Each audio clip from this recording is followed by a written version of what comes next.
Many have called the mighty Ohio the river of freedom, with a tale of two stark realities.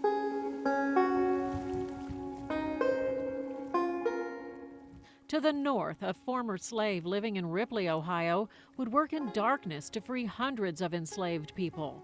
To the south, one September day, those fighting to keep Kentucky in the Union would hold off the Confederate Army from crossing the river in the Battle of Augusta. We became much more southern after the war was long over.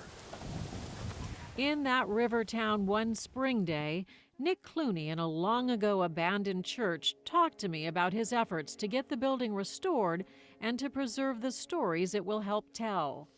I was told that this great old church in this wonderful old town was about to be torn down.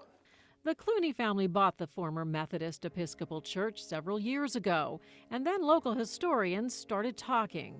Some of the things I heard were shockingly interesting and shockingly, I think, important. The congregation began meeting in the 1830s before the physical structure was built, thanks to a freed slave named Sarah Thomas, something that would have required the permission of white city fathers. Her story is really incredible because it goes to show how influential she really was in Augusta's African American community in helping build that. Preservationist Decca Hussein Wetzel met with me in an African American church in Walnut Hills that has its beginnings from the same time period. Documents in Bracken County show Sarah Thomas somehow laying the financial groundwork for the church. Sometimes it takes finding a little bit about one incredible person to then really uncover the whole. And so I think that's why Sarah's story is really important. While there are no pictures of Sarah, documents show she was an entrepreneur after gaining her freedom, even lending money for a fee at a time when many banks were failing. After all, she started showing, apparently, some remarkable gifts. Somehow obtaining a house, furnishings, and horses when few women of any color could even own property.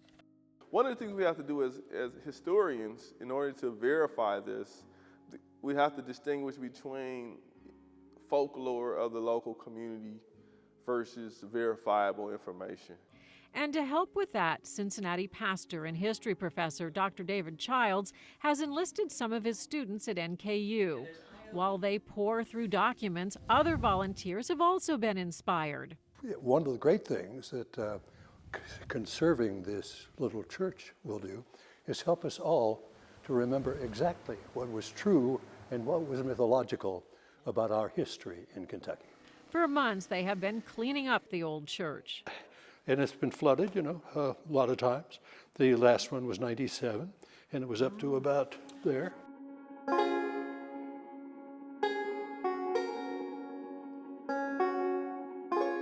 While time hasn't totally erased the church, time has muted many of the stories its rebuilders want to tell.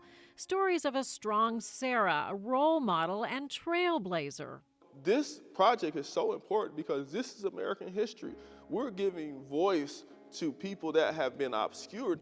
While Sarah lived out her life in a slave state, she did have a dying wish.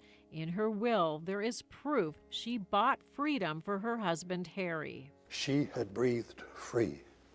She wanted her husband to breathe free. From his owner, emancipated through the sale of such items as chairs, horses, and a cow. A musket. Imagine that, a firearm.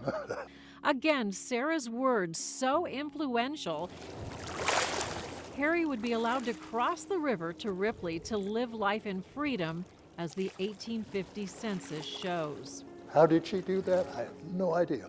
I'm perfectly willing to spend the rest of my life to see if I can figure it out.